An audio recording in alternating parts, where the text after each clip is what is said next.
હું પિનાકિન રાવલ એસએન વિદ્યાલયના e learning પ્રોગ્રામમાં આપનું ફરીથી સ્વાગત કરું છું. મિત્રો, લાસ્ટ લેક્ચરમાં આપણે ડાયપોલના કારણે અવકાશના કોઈ બિંદુએ સ્થિતિમાનનું સૂત્ર મેળવેલું છે. એની પહેલાં આપણે બિંદુવત વિદ્યુતભાર માટે સ્થિતિમાન કેટલું હોય એની ચર્ચા કરેલી છે. આ બંને સૂત્રોને એકવાર જોઈ લઈએ. V at P બિંદુવત વિદ્યુતભાર હોય તો 1/4 પાઈ એપ્સિલોન 0 Q છેદમાં R P બિંદુનું સ્ત્રોતથી અંતર. જો તમારી પાસે ડાયપોલ હોય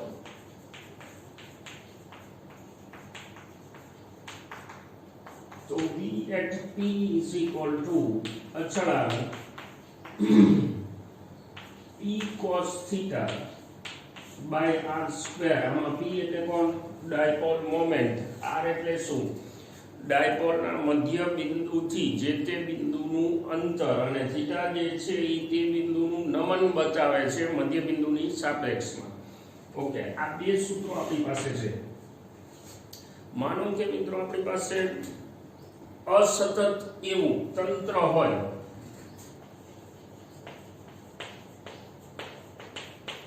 કે જેમાં વિદ્યુતભારો 2 થી વધુ છે, તો હવે સ્થિતિમાન કોઈ એક બિંદુએ કેવી રીતે ગણી શકાય એની વાત કરી. માનો કે કોઈ એક વિદ્યુતભાર અહીંયા છે Q1 છે, બીજો Q2, આ બાજુ ક્યાંક Q3 છે, હજુ કદાચ આગળ ક્યાંય Q4 હોઈ શકે. એટલે કે ઘણા બધા વિદ્યુતભારોનું અસતત તંત્ર છે, 2 થી વધુ. અથવા તો અત્યારે મારા માટે આ જે છે એ સૂત્ર કોને લાગુ પડે છે? એક વિદ્યુતભારના કારણે લાગે છે. એટલે આ સિંગ્યુલર ટર્મ છે. એટલે 2 અથવા 2 થી વધુ વિદ્યુતભારો જ્યારે આપણી પાસે હોય ત્યારે સ્થિતિમાન કોઈ એક બિંદુએ કેવી રીતે ગણી શકાય એ જોઈ લઈએ. માનો કે આ P બિંદુ છે, અહીંયા આપણે સ્થિતિમાન ગણવું છે. એવું કહેવાય કે અવકાશમાં બધા જ ચારે વિદ્યુતભારોના ક્ષેત્ર હાજર છે, જેમાં મારે અનંત અંતરેથી કોઈ એક વિદ્યુતભારને, એકમ ધનભારને અહીંયા લાવવાનો છે. આપણે એવું ગણતરી કરી શકીએ કે જો બાકીના 3 ન હોત તો Q1 નું વિદ્યુત ક્ષેત્ર હતું, જેની અસરમાં મારે P બિંદુએ આવવાનું હતું. સૂત્ર તમને આ મળી જાય. તો હવે હું જ્યારે બીજો કોઈ વિદ્યુતભાર બાજુમાં પડેલો છે એવું ધારું તો વિદ્યુત ક્ષેત્રો અવકાશમાં કેવી રીતે એડપ્ટ થાય છે? સદિશ સરવાળો. અને સદિશ સરવાળો જો થતો હોય તો જ્યારે આપણે આનું સંકલન કરીએ કાર્યનું, ત્યારે એ 2 પદ છૂટા પાડી શકાય. જો 2 પદ છૂટા પડી જાય તો બહુ સીધી વસ્તુ છે કે સ્થિતિમાન જે છે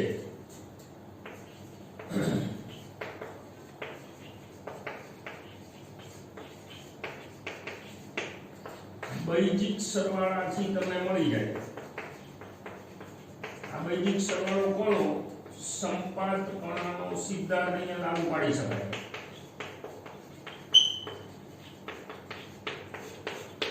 મતલબ કે દરેકના કારણે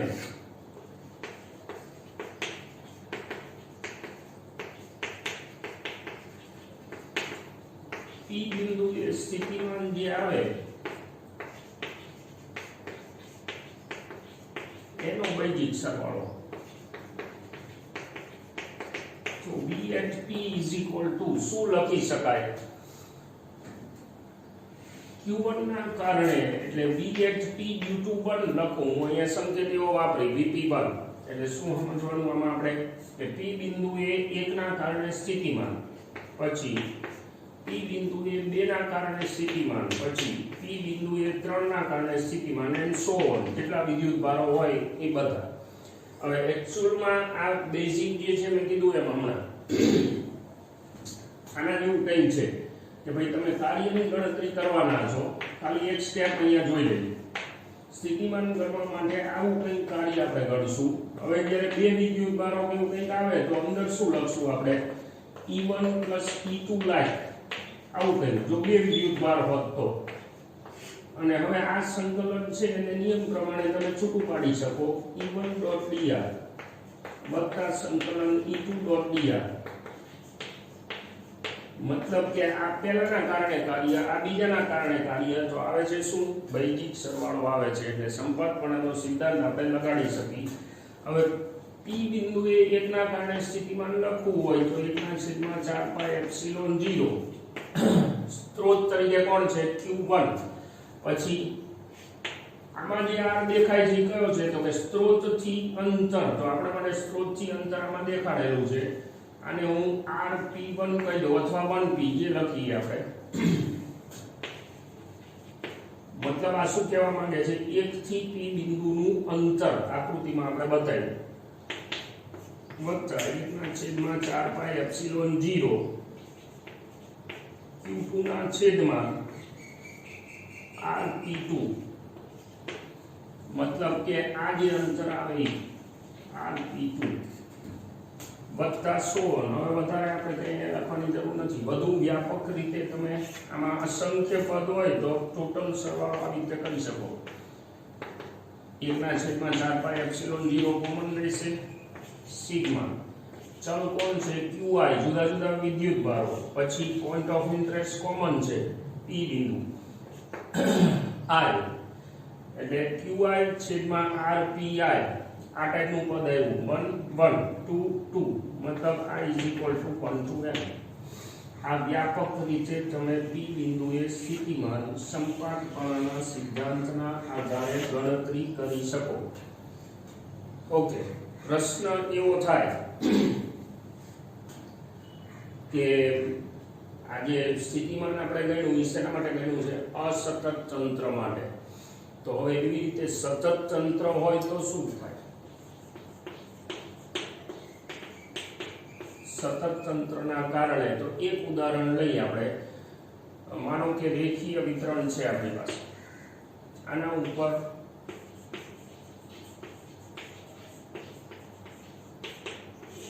વિદ્યુત ભાર ભરી દીધો છે. જેમ આપણે વિદ્યુત ક્ષેત્રની ગણતરી કરી હતી એના જેવું કંઈ. અને હવે સપોઝ મારે p બિંદુએ સ્થિતિમાન ગણવું છે. શું કરવાનું થાય? આના ઉપર કોઈ એક ખંડ ધારી ભૂમિતિને અનુરૂપ ખંડ, એટલે આપણા માટે લંબાઈનો ખંડ કેટલો? dl. હવે ખંડ પર વિદ્યુત ભાર કેટલો થશે? Lambda dl. એમાં લેમ્બડા એટલે શું? આ વિતરણ માટે રેખીય વિદ્યુત ભાર ઘનતા છે. એટલે આટલો વિદ્યુત ભાર થયો ખંડ પર.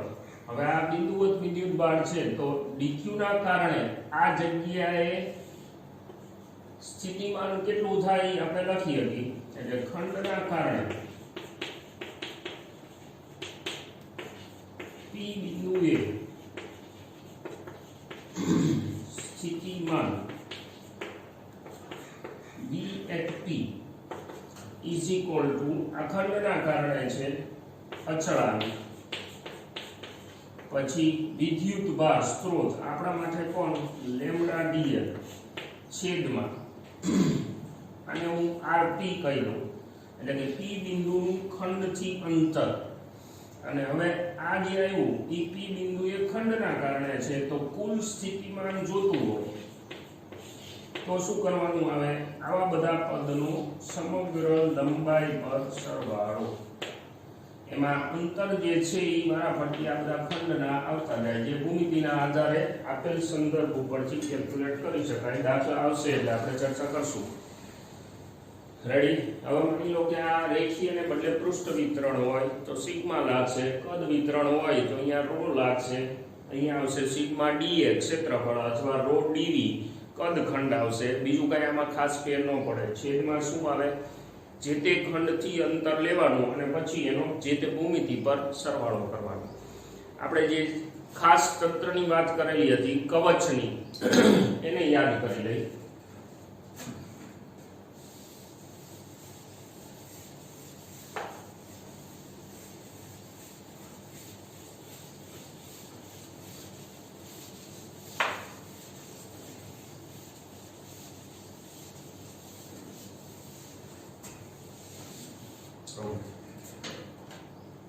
કવચના કારણે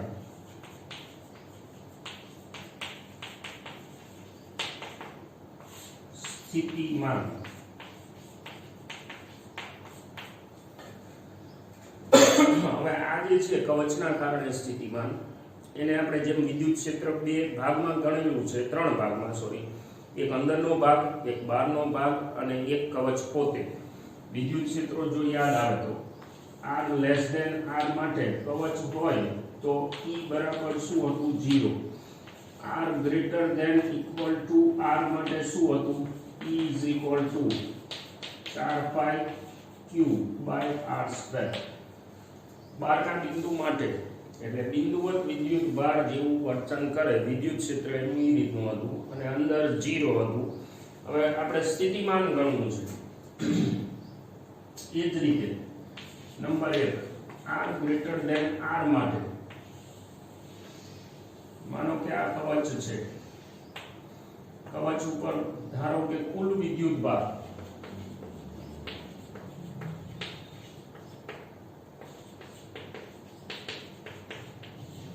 q જેટલો છે અને સમાન રીતે વિતરિત થયેલો છે. અત્યારે આપણે એવું ધારી લઈએ અને હવે મારે p બિંદુ a which is આઉટસાઇડ બિંદુ, તો હવે બહારના બિંદુએ મારે માની લો કે સ્થિતિમાન ગણવું હોય તો આ બધો જ વિદ્યુત ભાર આપણે અહીંયા વાત કરેલી છે કે બહારના બિંદુ માટે બધો જ વિદ્યુત ભાર કેવું બિહેવિયર કરશે, બિંદુવત વિદ્યુત ભાર જેટલું, મતલબ કે આ જે વિદ્યુત ભાર છે એ જાણે કે અહીંયા કેન્દ્રિત થયેલો હોય એવું બિહેવિયર કરે.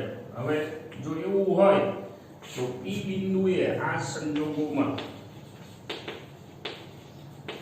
સ્થિતિમાન v at p is equal to શું લખી શકાય, બિંદુવતનું જે આપણી પાસે છે એ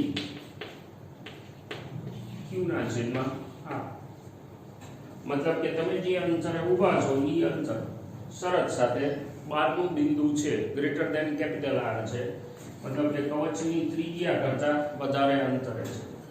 માનો કે અંદર હોય લેસ ધેન r એટલે કે આ આપણી કવચ છે, કવચની અંદરનું કોઈ બિંદુ છે p અહીંયા r લેસ ધેન r. હવે સ્વાભાવિક સામે આપણી પાસે શું છે કે ભાઈ અંદરના બિંદુ માટે વિદ્યુત ક્ષેત્ર 0 છે.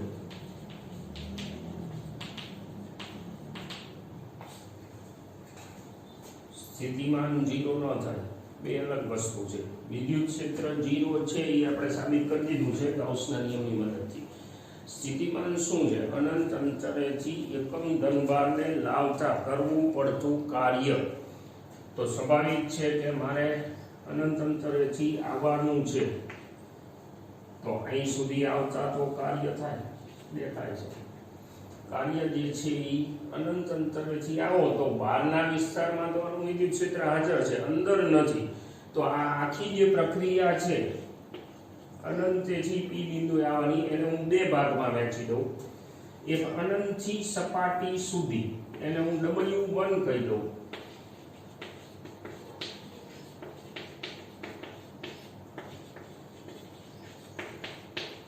w1 અને સપાટીથી p સુધી એને w2 કહી દઉં.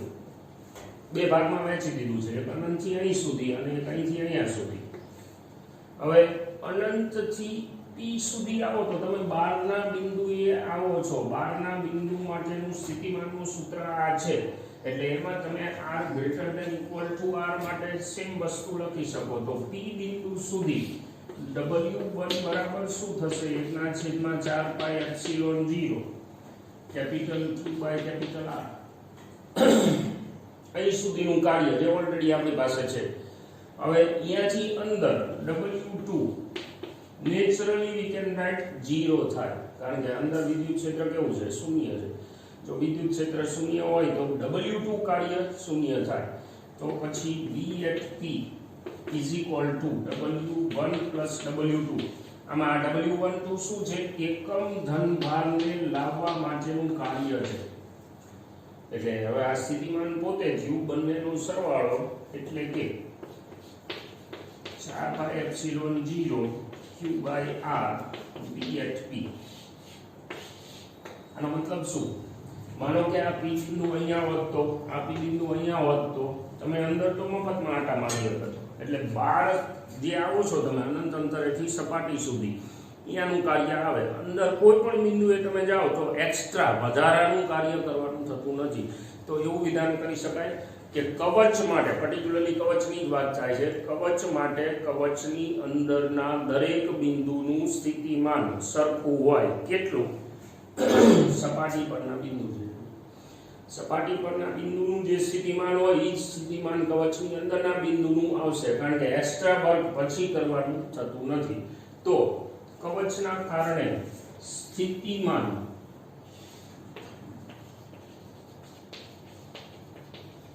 અને અંતરનું હું જો વિતરણ બતાવું તો આ જે છે એ કેટલું આવશે? KQ બાય કેપિટલ R સ્થિતિમાન. ક્યાં સુધી? કેપિટલ R સુધી, મતલબ કે અહીંથી અહીં સુધીના દરેક બિંદુનું સ્થિતિમાન આટલું. અને હવે અહીંયાથી તમે બહાર નીકળો એટલે દેખાય છે વ્યસ્તના હિસાબે ઘટશે. હવે એની સામે વિદ્યુત ક્ષેત્ર, આ જ આકૃતિની હારે હું મેચ કરી લઉં. વિદ્યુત ક્ષેત્ર છે એ કેવી રીતે હતું? અંતર સાથે R સુધી 0 અને પછી વ્યસ્ત વર્ગના હિસાબે ઘટે, એટલે અંતર સાથે ક્ષેત્રનું વિતરણ આવું આવે અને સ્થિતિમાનનું વિતરણ આવું આવશે. દરેક બિંદુનું અચળ કવચની વાત કરી છે અને પછી વ્યસ્તના હિસાબે ઘટે. ક્લિયર? સતત વિતરણ હોય કે અસતત સ્થિતિમાન, હવે હું આશા રાખું કે આપણને ગણતા ફાવશે. આ થિયોરેટિકલ વાત છે. સિચ્યુએશન આવે ત્યારે સ્થિતિમાન છે મેથેમેટિકલ કદાચ થોડા ઘણા કોમ્પ્લિકેશન અંદર હું ઉમેરી શકું. ઓકે, એક સરસ વ્યાખ્યા ભણવાની છે આપણે. સમસ્થિતિમાન પૃષ્ઠ.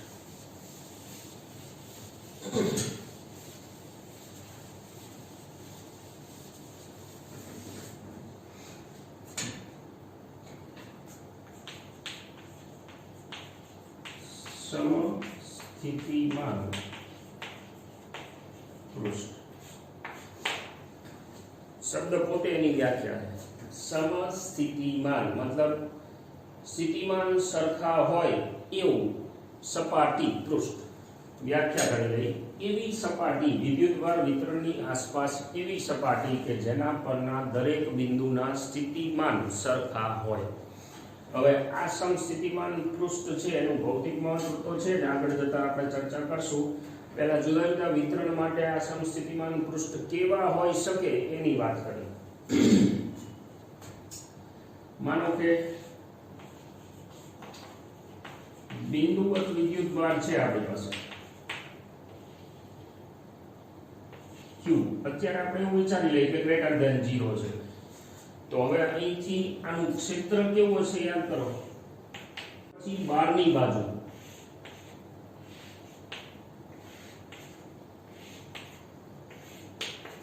આ ક્ષેત્ર છે અને સમસ્થિતિમાન પૃષ્ઠ આનું શું હોય તો કે જ્યાં સ્થિતિમાન સરખા થતા હોય એવી સપાટી Q ની આસપાસ.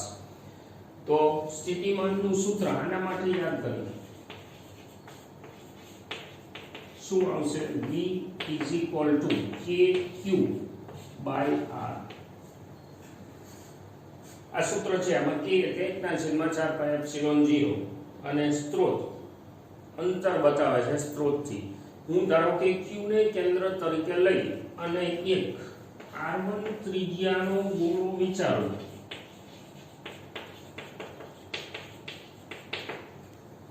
like this.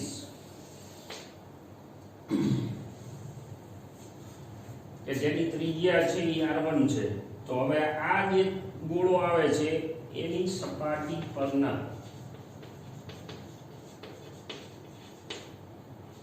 દરેક બિંદુનું સ્થિતિમાન કેટલું આવશે? B is equal to KQ by R1. કારણ કે તમે જુઓ Q ને કેન્દ્ર તરીકે લઈ અને આપણે ગોળો વિચારેલો છે, તો સપાટી પરના દરેક બિંદુનું સ્થિતિમાન જે છે એ કેટલું આવશે? KQ by R1 સરખું કહેવાય. તો હવે આ જે ગોળો આવ્યો એને આપણા વિદ્યુત ભાર માટેનું સમસ્થિતિમાન પૃષ્ઠ કહેવાય, જેના પર સ્થિતિમાન સરખું થાય છે એવી સપાટી. ઓકે, હવે આવી કેટલી સપાટી હોઈ શકે?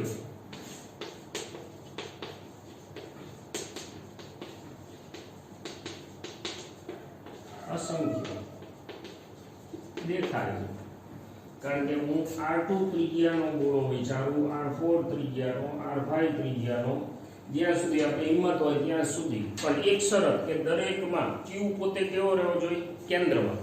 એટલે જુદી જુદી ત્રિજ્યાના અસંખ્ય ગોળા વિચારો તો એ ટાઈપનું આવશે. એટલે બિંદુવત માટે સમસ્થિતિમાન પૃષ્ઠ આ રીતના હશે. કેવા? સમકેન્દ્રીય ગોળીય પૃષ્ઠ અસંખ્ય હોઈ શકે. બીજું એની ખાસિયત તો આકૃતિમાં દેખાય છે. વિદ્યુત ક્ષેત્ર છે એ આ છે, મતલબ ત્રિજ્યા વચ્ચે બહારની બાજુ. તો હવે એના ઉપર જુદા જુદા બિંદુઓ લઈ આપણે. માનો કે હું આ સમસ્થિતિમાન પૃષ્ઠ ઉપર A અને B લઉં, તો આપણી પાસે વ્યાખ્યા પ્રમાણે શું છે?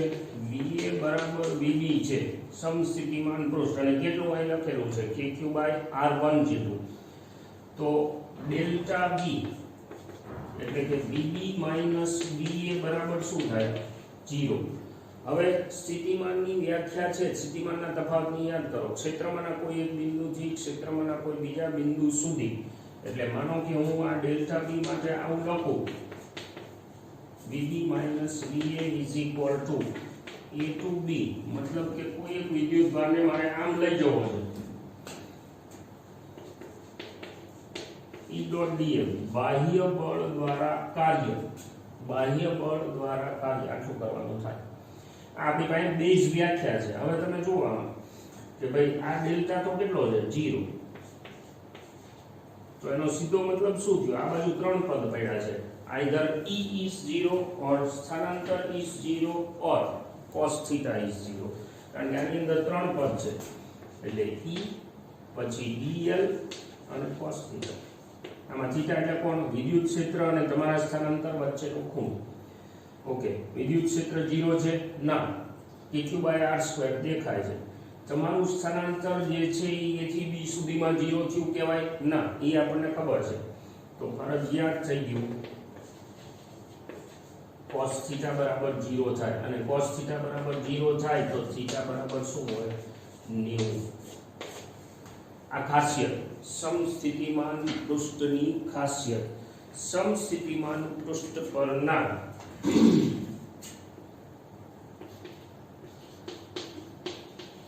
સમસ્થિતિમાન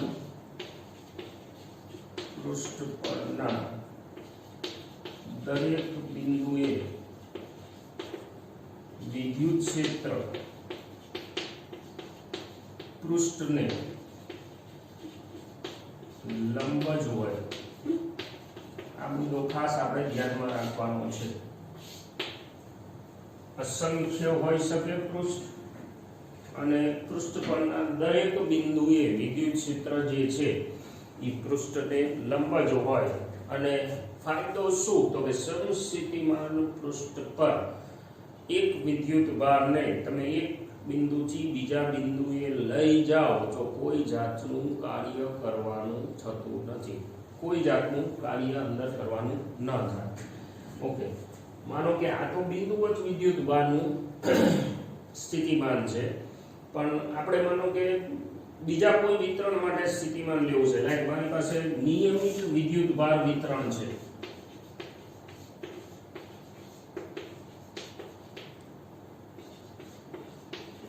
મતલબ કે ક્ષેત્ર જે છે એ આપણી પાસે નિયમિત છે, લાઈક આવી રીતે, જેનું મૂલ્ય અને દિશા બદલાતા નથી. તો હવે એવા સંજોગોમાં આના સમસ્થિતિમાન પૃષ્ઠ કઈ રીતે હોઈ શકે?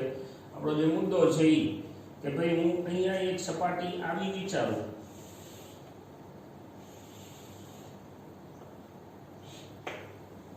તો હવે આ સપાટી પર તમે જુઓ આ કઈ રીતે વિચારી છે, બહાર જોવાનું છે કે ભાઈ વિદ્યુત ક્ષેત્ર આમ છે અને આપણી સપાટી આ રીતે છે. તો હવે આ સપાટી પર તમે માઇગ્રેટ થાઓ એકમ ધનભારને લઈને તો કોઈ જાતનું કાર્ય કરવાનું નહીં થાય. સ્વાભાવિક છે. શું કામ? વિદ્યુત ક્ષેત્ર આ રીતે છે અને પૃષ્ઠ તમે લીધું છે એને લંબ. તો હવે જે ડોટ ગુણાકાર આવે એ 0 આવશે. એટલે સ્વાભાવિક છે કે આ પૃષ્ઠ ઉપર કોઈ જાતનું કાર્ય કરવાનું ન થાય. તો આવા પૃષ્ઠ કેવા આવશે? બીજું આવું પૃષ્ઠ, આવા અસંખ્ય પૃષ્ઠ છે એને તમે દોરી શકો. માનો કે બે બિંદુ વચ્ચે વિદ્યુત ભાર હોય તો એના સમસ્થિતિમાન પૃષ્ઠ કઈ રીતે આવે? બે બિંદુ વચ્ચે વિદ્યુત ભાર હોય તો જોઈ લે.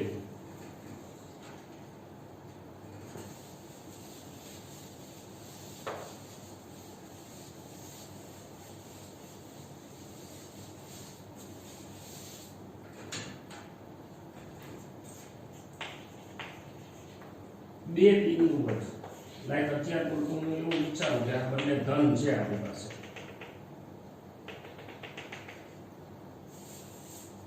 ચોક્કસ અંતરે ગોઠવાયેલા છે. પછી એક ધન અને એક ઋણ હોય તો વિચારશું. હવે માનો કે આ રીતે ગોઠવાયેલા છે. મારું કામ શું? એવા પોઈન્ટનું કલેક્શન, એવા બિંદુઓનો ગણ વિચારવાનો કે જ્યાં સ્થિતિમાન સરખા હોય. ઓકે, એક સપાટી રફલી હું લઈ લઉં. માનો કે આ સપાટી, જો આ ન હોત તો આના ઉપર બધા જ બિંદુએ સ્થિતિમાન કેવું આવત? સરખું આવત. બરોબર છે. હવે આ હાજરીના કારણે થાય શું? તો કે આ બિંદુએ અને આ બિંદુએ, ધ્યાન રાખજો, સમજજો,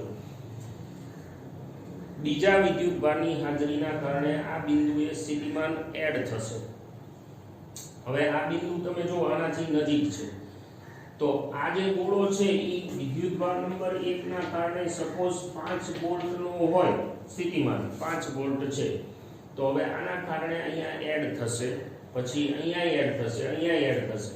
તો માનો કે આના કારણે અહીંયા નજીક હોવાના કારણે 4 નો આંકડો એડ થતો હોય તો અહીંયા 3 નો આંકડો એડ થશે, તો ઓલા પણ 2 નો થશે, કારણ કે વ્યસ્ત તારે લેવા દેવા છે. તો હવે તમે વિચારો કે આ પોઈન્ટ ઉપર 9 થાય, ઓલા પોઈન્ટ ઉપર 8 થાય અને અહીંયા 7 થાય. તો મારે શું કરવાનું? એવા પોઈન્ટ લેવાના છે કે જેમાં સ્થિતિમાન સરખા આવે. તો હું માનો કે એક એવી સપાટી વિચારું,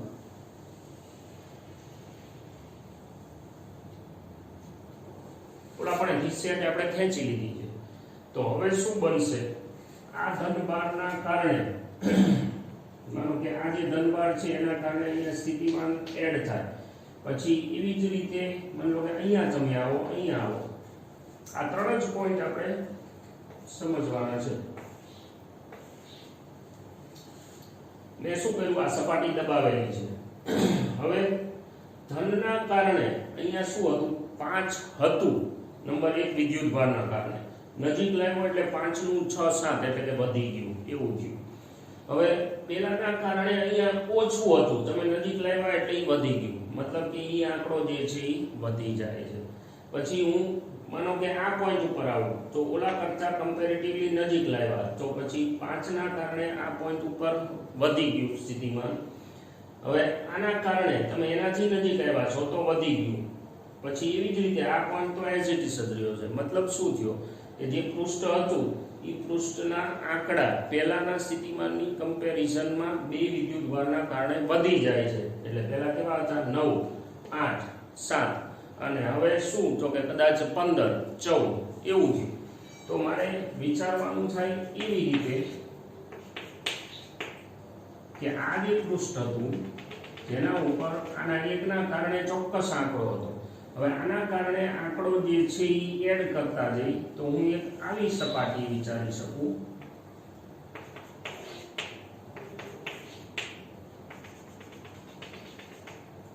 અને એક આવી સપાટી વિચારી શકું. આ બંને સપાટી શું કરેલું છે જોઈ લો. બે બાજુ આપણે એવી રીતે જોઈશું આકૃતિ. આ જગ્યાએ શું કરેલું છે? જે વર્તુળ છે એને આમ દબાવેલું છે બહારની સાઈડ, આઉટવર્ડ. અને આ જગ્યાએ શું કરેલું છે? અંદરની સાઈડ દબાવેલું છે. હવે હું અહીંયા તમને ટાસ્ક આપું નેક્સ્ટ વિડિયો સુધી. તમારું કામ શું? આ પોઈન્ટ ઉપર, આ પોઈન્ટ ઉપર, આ પોઈન્ટ ઉપર અને આ પોઈન્ટ ઉપર આ પોઈન્ટ ઉપર અને આ પોઈન્ટ ઉપર જો એકલો વિદ્યુત ભાર હોત તો અને આની હાજરીના કારણે આંકડામાં શું કે દરેક વખતે તમારે શું મગજમાં રાખવાનું છે કે Q/R ઓનલી. તો શું ફેરફાર થાય છે? માની લો કે અહીંથી નજીક આવ્યા, આનાથી કેવી રીતે ગયા, દૂર ગયા કે નજીક, આનાથી કેવી રીતે ગયા, દૂર ગયા કે નજીક. જો આંકડા છે એ સરખા આવશે. એ જ રીતે આમાં તો તમારે પોઈન્ટ તો આ જ લેવાના છે. વર્તુળને આ બાજુ ખેંચેલું છે, તો એવા સંજોગોમાં આ જે સ્થિતિમાનના આંકડા છે એ ગોળીય સપાટી ઉપર તો સમ નથી, તો આ સપાટી ઉપર સરખા રહેશે કે આ સપાટી ઉપર. આ તમારી ટાસ્ક. નેક્સ્ટ વિડીયોમાં અને ડિટેલમાં ચર્ચા કરશું. એ પહેલાં તમારે ટેક્સ્ટબુકમાં એક વખત વાંચી લેવાનું. ટેક્સ્ટબુકમાં આપેલી આકૃતિ છે એને મગજમાં ફિટ નથી કરવાની, પણ તમારે વિચારીને દોરવાના છે સમસ્થિતિમાન પૃષ્ઠ. અને બેમાંથી કઈ ટાઈપ આવશે બંને ધન એટલે કે સજાતીય માટે, એ આપણે ડિટેલમાં ડિસ્કસ કરશું. Thank you. ફરીથી મળશું.